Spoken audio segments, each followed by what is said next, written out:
Everybody sing that shit.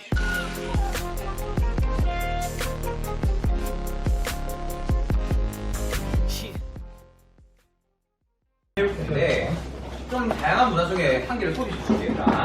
너희 이게 뭔 줄 알아요? 자, 이게 뭐야? 해시태그. 해시태그 G. 오, 음악 하는 사람. 음악. 자, 요건 뭐예요? G가 뭔데? 올림. 그 올림 G샵 아니야? 그지? 근데 이게 다른 뜻이 좀 있대요. 또 어떤 게 있냐면, 얘들아 이런 거 들어봤어? 얼집이 뭔지 알아요? 얼집. 얼집. 얼큰이집. 얼집이 뭐냐면 어린이집을 얼집이라고 부른대. 어린이집을 엄마들이. 이건 뭐냐면 얘들아 시아버지를 이렇게 보면 돼. 시아버지를. 샵G를 계속 빨리 읽으면 샵G 하다가 시아버지가 된단 말이야. 그래서 그 요즘에 엄마들이 가입하는 카페에서 이런 말을 주로 쓴대요. 이런 걸 뭐라 하더라? 남조라고 막 부른다고 하더라고. 그래서 이런 것들은 젊은 엄마들이 누리는 어떤 하위 문화의 한 종류가 된다라는 거야. 너희 키카는 뭔지 알아? 키카? 키카? 키즈 카페. 키즈 카페. 맞아. 그 다음에 또 융차가 뭔지 알아? 융차. 유모차를 융차라고 부른대. 카페 가니까 엄마들 저 오늘 뭐 융차 몰고 키카 갔는데 사람 많아가지고 뭐 이렇게 하는 거야. 자기들끼리는 그런 말을 좀 잘 알아듣겠죠. 이렇게 자기들끼리 누리는 문화를 하위 문화라고 부르고요. 오늘 이 하위 문화에 대해서 정리해보도록 하겠습니다. 자, 이제 필기 노트랑 펜 드시고. 자, 먼저 첫 번째 하위 문화부터 적어볼게요. 하위 문화. 자, 하위 문화라고 하는 게 어떤 거냐면, 지금 좀 정리를 적어볼게. 특정 집단의 구성원이 누리는 문화, 이런 걸 하위 문화라고 부릅니다. 그러니까 전체 사람들이 다 누리는 게 아니고 특정 집단의 사람들만, 일부 사람들만 누리는 문화를 하위 문화라고 부른다는 거예요. 쌤, 그러면 전체 사람들이 다 누리는 문화는 뭐라 불러요? 라고 한다면 그런 거는 주류 문화라고 불러요. 주류 문화. 내지는 전체 문화라고 부르기도 합니다. 형훈아, 이거 노트 안 필래? 연필에도 꺼내 빨리. 번호이랑 놀지 말고. 자, 알겠지? 전체 사람들이 누리는 문화를 전체 문화를 부릅니다. 오늘 우리가 배울 거는 하위 문화라고 하는 거예요. 이 하위 문화의 특징에 대해서 몇 가지만 좀 적어본다면, 첫 번째, 이 하위 문화라고 하는 건 범주가 상대적이다 라고 하는 것이 첫 번째 특징이야. 그러니까 범주를 어떻게 설정하는가에 따라서 하위 문화라고 하는 것이 달라질 수 있다라는 거예요. 고정된 것이 아니라. 예를 들어 볼게. 자, 먼저 청소년 문화라는 게 있고, 청소년 문화.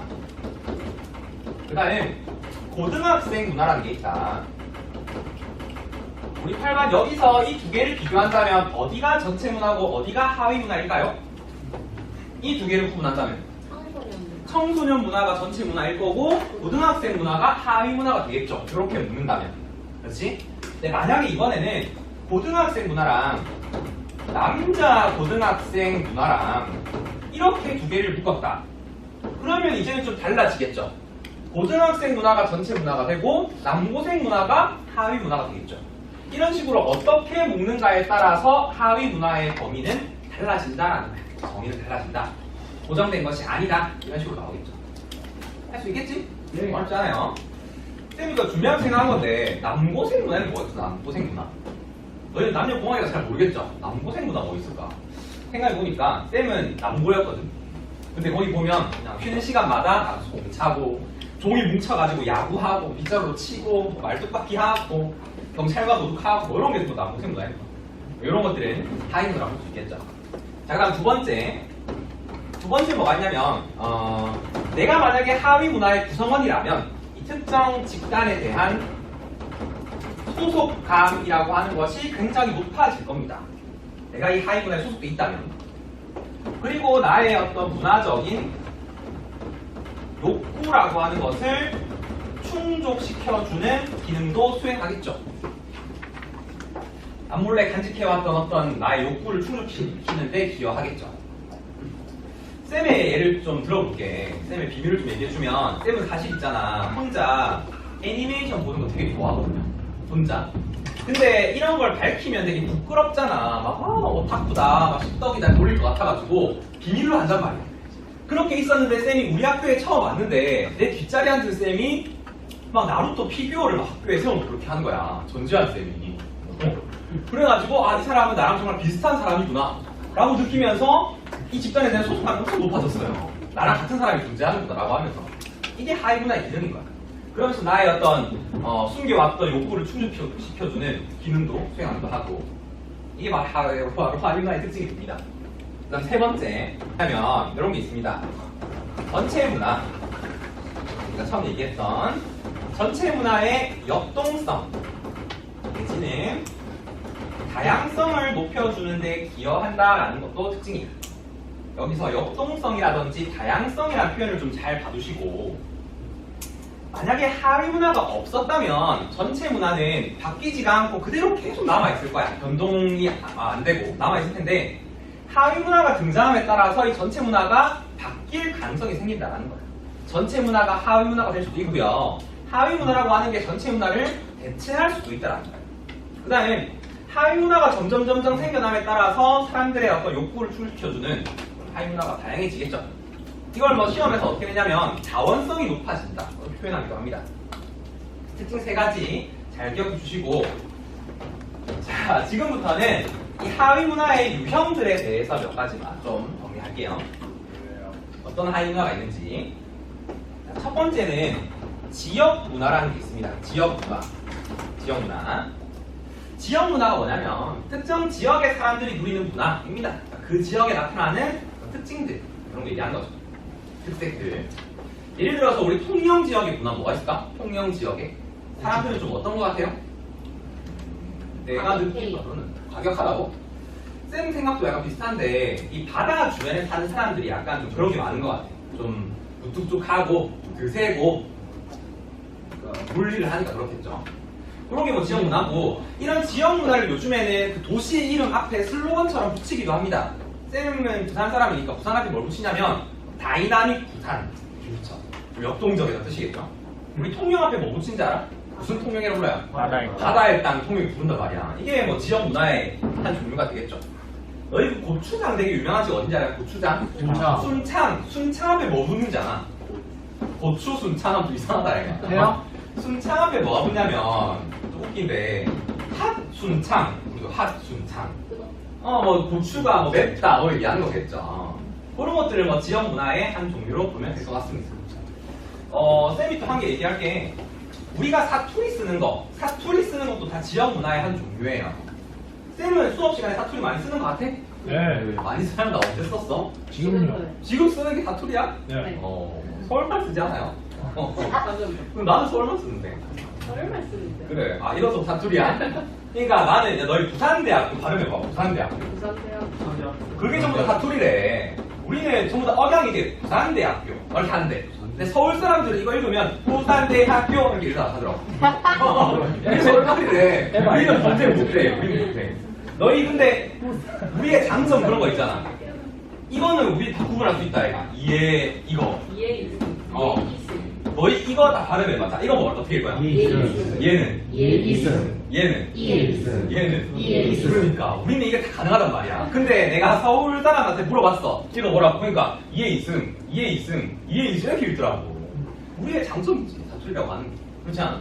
특히나 또 남자애들도 그렇고 여자들도 그렇고 사투리 쓰면 저기 서울에 있는 여자들한테 인기가 되게 많아집니다.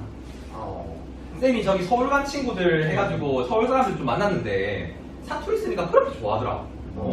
그래서 뭐 했나? 밥 먹었나? 이렇게 하면 진짜 좋아해. 계속 사투리 써보라고. 됐다, 치아라면 치아라! 너무 좋아하고, 왜 그러는데? 왜 그랬는데? 하면서 너무 좋아하더라고. 근데 걔들이 내가 아까 막 배워보려고 하길래 가르쳐줬어. 나랑 노를 가르쳐줬어. 야, 우리는, 뭐 했노? 밥 먹었나? 이렇게 쓰잖아. 얘들은 그걸 언제 써야 될지 몰라. 그래서 따라하는데 어떻게 따라하냐면, 밥 먹었노? 뭐 했나? 물어보더라고. 그래서 위에 잠깐 나왔구나 싶었어. 여자애들도 서울 가가지고 오빠야란 말 한 번 쓰면 남자들이 뭐 쓰러집니다. 모든 오빠야들이 진짜 밥 사주려고 다 달라들 거야. 그러니까 우리의 사투리를 부끄럽게 생각하지 말고 지역 문화니까 자랑스럽게 몇 잘하는 거야. 자, 이 지역 문화가 있음으로써 나타나는 장점이 뭐가 있냐면 경제적인 효과가 발생한다라는 게 첫 번째 장점이에요. 이런 지역 문화를 축제로 만들어가지고 돈을 벌 수 있겠죠. 우리 통영의 축제 뭐 있어? 굴 축제 하잖아, 그렇지? 한산대 축제 하잖아. 이런 것들이 경제적인 효과를 누리게 만들어준다는 거야. 세계 3대 지역 축제 뭐인 줄 알아요? 전 세계 3대 지역 축제. 삿포로에 뭐가 많이 내리는데? 눈 축제가 3대 축제 중 하나요. 오, 유석이. 그 다음 막 너희 뭐 떠드는 거 있잖아. 토마토 축제, 스페인에 그것도 축제고, 3대 축제. 마지막에 뭐가 있냐면 브랜머드. 이렇게 축제로 있잖아. 삼바, 브라질의 카니발, 그게 3대 축제 중에 하나래. 근데 그 브라질의 카니발 중에 어떤 것도 같이 하냐면 전 세계 성소수자들을 위한 레인보우 페스티벌도 같이 하더라고. 그래서 행진을 막 하는데 각 국가별로 가장 유명한 성소수자, 게이, 레즈비언들이 나와서 행진을 막 해요. 우리나라 대표로 누가 나갈게? 홍석천 나가서 이렇게 행진하더라고. 그런 것도 지역 축제 중에 하나가 되겠죠. 자, 이런 효과가 있지만 단점도 물론 존재합니다. 어떤 게 있냐면 지나치게 상업화되고 획일화된다라는 거야. 이런 건 좀 단점을 꼽혀요. 그러니까 돈이 되니까 너도 나도 축제에서 다 따라하는 거야. 우리 통영의 동피랑 마을 되게 유명하잖아, 그치? 근데 이게 돈이 되니까 요즘에는 모든 관광지에서 전부 다 막 벽화 그리고 사진 찍고 이렇게 하더라고. 이쁜 카페 만들고. 좀 질적으로 저하되겠죠, 지역 축제가. 이런 게 단점을 꼽힙니다. 두 번째, 어떤 하위 문화가 있냐면 세대 문화라는 게 있어요. 세대 문화. 같은 나이대 사람들끼리만 누리는 문화를 세대 문화 이렇게 불러요. 근데 이런 세대 문화가 차이가 난다면 그것을 세대 차이 이렇게 부르기도 하는 거죠. 세대 차이가 발생하는 거는 나는 이때부터라 생각해. 나 때는 안 그랬는데 하면서 꼰대가 되는 거죠. 너희는 그런 말 잘 안 쓰지. 나 때는 안 그랬는데 이런 거. 근데 너희도 쓸걸? 좀 이따가. 너희 왜 길 가다가 중학교 막 1, 2학년 되는 애들인데 치마 되게 짧고 막 머리 염색하고 그런 거 보면 어때? 아씨 내 때는 저라면 머리 다 잘렸는데 뭐 이런 말 안 써? 그때부터 이제 뭐 세대 차이가 나는 거죠. 이런 세대 문화의 종류 중에 뭐 어떤 게 있냐면 청소년 문화라는 게 있습니다. 대표적으로 청소년 문화. 너희가 해당되니까 만나보세요.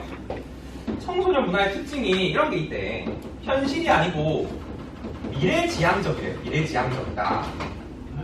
그런 거 같아요? 판이야? 미래지향적이야? 현실보다는.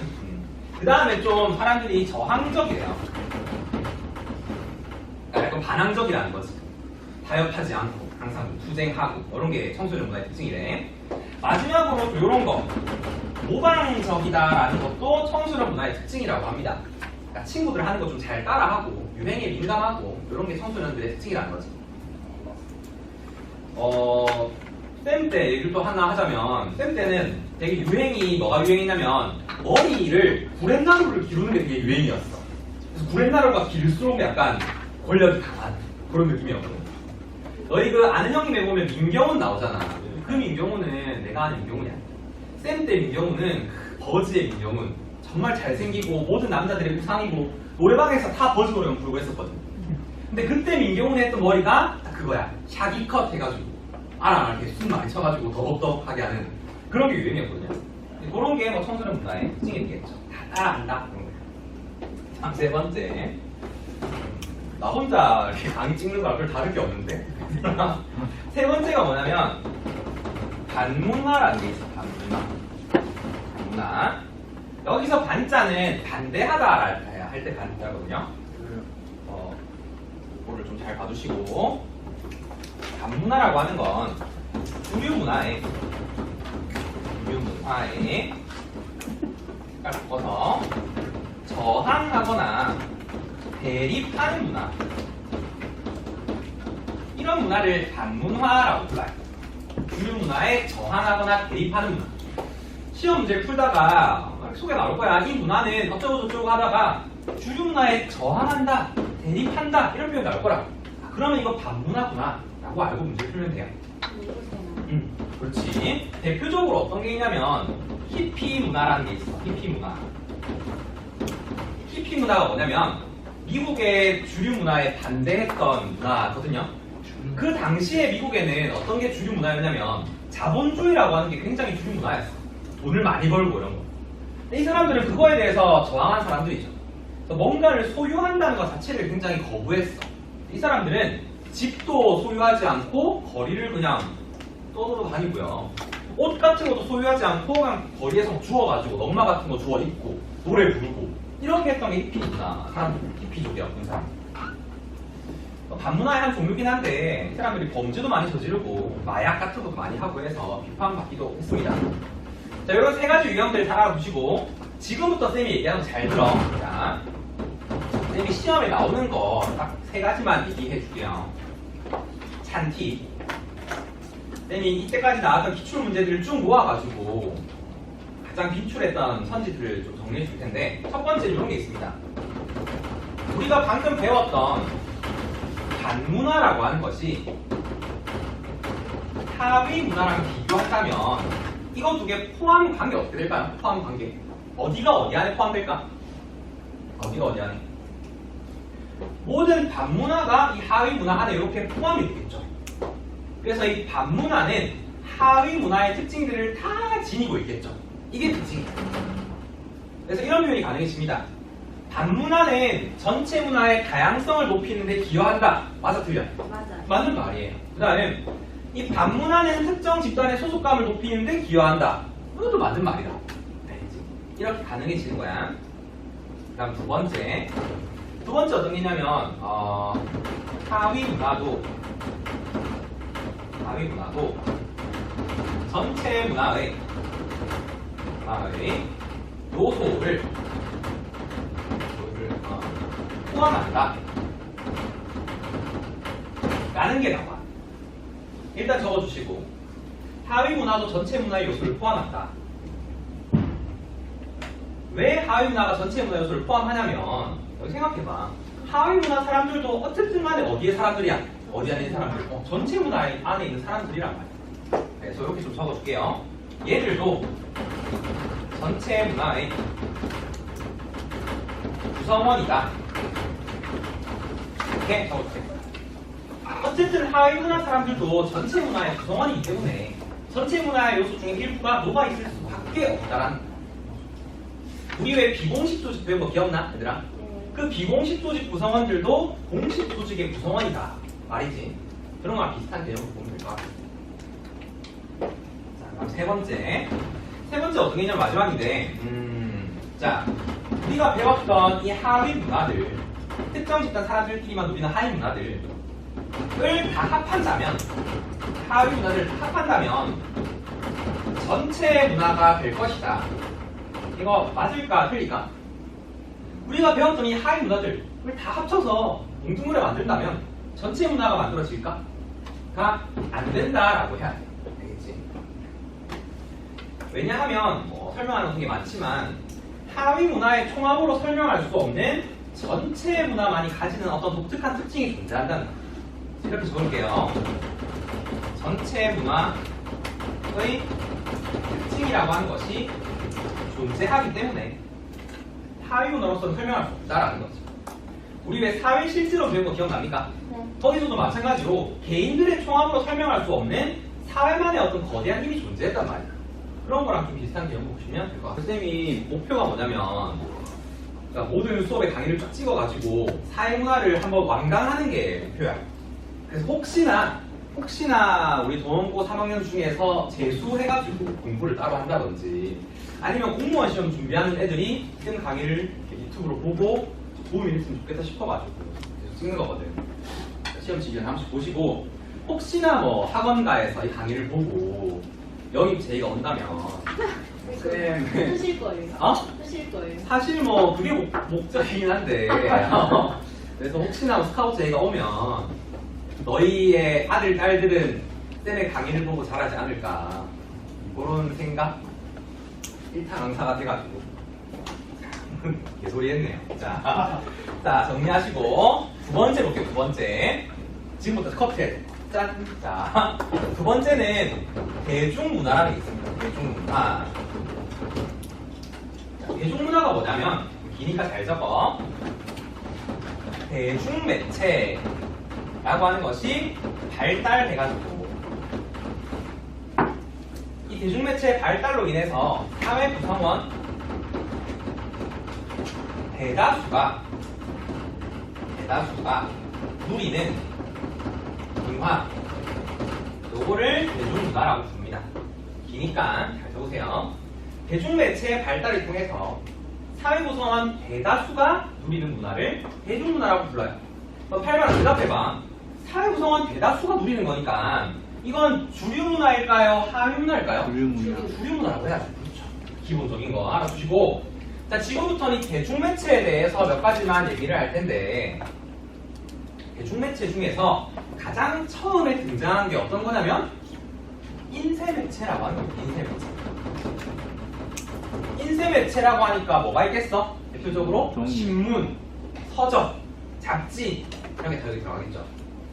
그 다음 인쇄매체 다음으로 등장한 게 뭐가 있냐면 음성매체라는 게 있습니다. 음성매체. 음성매체 뭐가 있겠어? 전화, 되고 라디오 그런 것도 되겠죠.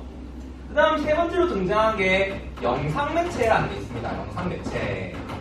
영상매체라고 하면 TV, 영화, 이런 거, 뉴스 이런 거 되겠죠. 이 세 가지를 합쳐가지고 뭐라고 부르냐면 전통적 매체라고 불러요. 전통적 매체. 이런 전통적 매체를 뛰어넘어서 오늘날 등장한 매체를 뭐라고 부르냐면 뉴미디어라고 불러요. 뉴미디어. 뉴미디어는 뭐가 있을까? 너희 제일 많이 쓰는 거 있잖아. 스마트폰, SNS, 인터넷 등등등 이런 걸 전부 다 뉴미디어라고 부르고 현대적 매체라고 부릅니다. 자, 지금부터 얘들의 공통점, 차이점을 몇 가지만 적을 테니까 잘 보세요. 이 세 가지 전통적 매체의 특징이라고 하면 일방향적이라는 거. 일방향적이다. 일방향적인 게 무슨 말이냐면 생산자가 소비자에게 일방적으로 정보를 전달한다는 거예요. 소비자들은 생산에 참여할 수 있다 없다? 없다라는 게 특징이 됩니다. 자, 이걸 뭐라고 표현하냐면 생산자와 소비자의 경계가 명확하다 이렇게 표현을 합니다. 경계가 명확하다, 단절되어 있다, 침범할 수 없다 이런 식으로 표현할 겁니다. 이게 일방향적인 전통적 매체 특징이고, 반면에 뉴미디어는 소비자가 이 생산 과정에 참여할 수 있다 없다? 있다라는 게 특징이에요. 이걸 뭐라고 부르냐면 양방향적이다 라고 부릅니다. 양방향적이다, 내지는 쌍방향적이다 보기도 하고.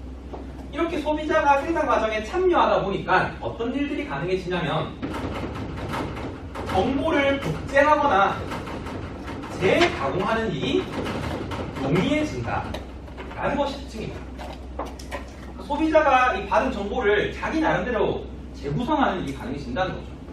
여러분 나무 위키 그런 거 들어봤지? 네. 걔들 보면 소비자들이 알아가지고 자기들만의 정보를 만드는 거거든. 그런 것들을 전부 다 뉴미디어의 특징으로 뽑을 수 있다는 거야. 괜찮아? 한 개만 더 할게. 이런 전통적 매체는 누가 생산하냐면 일정한 자격을 지닌 사람들이 생산합니다. 그것을 전문가라고 불러요. 전문가.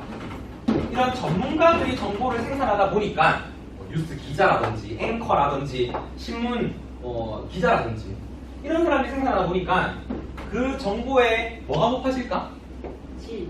질이라든지 신뢰도가 이런 것들이 높아지겠죠. 전문가가 생산하니까. 근데 반대로 뉴미디어는 소비자가 이 정보 생산에 참여하다 보니까 정보의 좀 신뢰도가 떨어지겠죠. 여러분 네이버 지식인에 댓글 다는 사람들 다 전문가일까? 아닐 수도 있단 말이야. 초딩들이 장난으로 갈 수도 있단 말이야. 그래서 이런 비전문가들이 생산하기 때문에 정보의 신뢰도라고 하는 것이 좀 떨어질 수 있다라는 게 단점입니다. 이렇게 정리하시고 조금만 더 하자. 아니라 이 각각의 매체의 장점들에 대해서 한 가지씩만 쌤이 불러줄 테니까 여러분 나름대로 정리를 좀 잘 하세요. 첫 번째, 이 인쇄 매체의 장점이 뭐냐면 정보의 신층성이 높다라는 거야. 신층성이 높아진다. 그리고 인쇄 매체가 가장 신층적인 정보를 제공하는 이유가 뭐냐면 느리기 때문에 그래요. 여러분 신문은 오늘 만들면 언제 발간돼? 네. 내일 발간된단 말이에요. 맞아요. 그만큼 오랜 시간을 걸쳐서 정보를 모으기 때문에 좀 더 심층적인 정보를 모을 수 있겠죠. 이게 장점이에요. 그다음 두 번째, 음성 매체의 장점이 뭐냐면 문맹자에게 정보를 제공할 수 있다는 거야. 우리 8번 문맹자가 누굴까? 글을 모르는 사람들, 이 사람들도 라디오를 들을 수 있단 말이지. 그래서 문맹자에게 정보를 제공할 수 있다. 그럴까? 문맹자 가능. 그 다음 영상 매체의 특징이 뭐냐면 가장 많은 감각을 활용한다는 거예요. 눈으로 볼 수도 있고 귀로 들을 수도 있고 한다는 거예요. 그래서 좀 생생한, 가장 생생한 정보를 얻을 수가 있다는 거예요. 이렇게 정리해 주시면 될 것 같아요. 가장 생생한 정보를 얻을 수 있다. 그 다음 뉴미디어의 장점은 얘기했어요. 소비자가 참여할 수 있다. 이런 정도. 이렇게 하면 대중매체에 대한 문제들을 다 맞추지 않을까 생각이 드는데, 여기서 중요한 거, 자, 이런 문제가 나오거든. 어떤 거냐면, 자, 정보의 동시적인 전달이라고 하는 것이 가능한 매체는 어떤 게 있을까요? 라고 물으면 뭐라고 대답해야 될까? 우리 8번 여기서 정보의 동시적 전달이 무슨 말이냐면 내가 정보를 생산함과 동시에 전달되는 거야. 생산하자마자 바로 전달되는 거야. 그만큼 속도가 어떻다고? 빠르다라는 거야. 신속성이 높다라는 거야. 너희 생각에 이 4개 중에서 신속성 높은 거 한번 골라보자고. 미디어. 일단 인쇄 매체는 어때? 느려요. 인쇄 매체는 좀 느려요. 그래서 얘는 제끼고. 음성 매체는 어때요? 내가 라디오에서 아 하면 아 바로 나오죠? 네. 빨라요. 신속성 높습니다. 영상 매체는 어때? 맞아요. 이것도 마찬가지로 카메라로 찍으면 바로 송출되잖아. 빠르단 말이야. 영상 매체. 뉴미디어는 제일 빠르겠죠, 얘가. 그치? 인터넷 기사 올리자마자 바로 뜨잖아. 가장 빠르겠죠. 그래서 이 3가지 신속성이 높은 거 골라주시고, 그 다음 두 번째 갈게요. 사실 시험에는 얘가 제일 많이 나오는데, 잘 생각해봐. 8번. 정보의 비동시적인 소비라고 하는 것이 가능한 것이 있습니다. 진짜 중요한 거 잘 들어. 정보의 비동시적 소비가 무슨 뜻일까? 비동시적이니까 동시에 소비하는 것이 아니고 각자 원하는 시간에 다른 시간을 소비한다는 거야. 자기가 원하는 시간. 그런 게 뭐가 있을까? 자, 첫 번째. 인쇄 매체는 돼야 돼요. 돼요. 돼요. 신문 같은 거 내가 꽁쳐놨다가 내가 원하는 시간에 펼쳐서 읽을 수 있어 없어? 있단 말이지. 인쇄 매체 가능합니다. 그 다음 여기서 나오는 음성 매체랑 영상 매체는 생방송만 생각해. 생방송만. 라디오 생방송 한번 놓치면 다시 들을 수 있어 없어? 없단 말이야. 그래서 비동시적인 소비가 불가능합니다. 라디오는 무조건 동시적으로 소비해야 돼. 영상 매체는 어때요? 마찬가지로 생방송 놓치면 다시 볼 수 있어 없어? 없단 말이지. 그래서 얘도 안 되고. 뉴미디어는 어때요?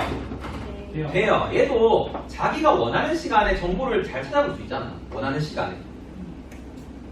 우리 뭐 TV 다시 보기 하는 것도 전부 다 인터넷으로 보는 거잖아. 그래서 이 2가지만 포함이 됩니다. 잘 알아두세요. 이렇게 정리하시고 이제 남은 거는 간단하게 대중문화의 순기능, 역기능에 대해서 간단하게만 정리할게요. 첫 번째 뭐가 있냐면 오락이라든지 여가의 기능을 제공해 준다라는 것이 첫 번째 장점이다. 우리가 하루 동안 정말 힘들게 공부하고 집에 가가지고 예능 풀어보면 즐겁잖아. 그런 게 일단 대중문화의 첫 번째 기능인 거예요.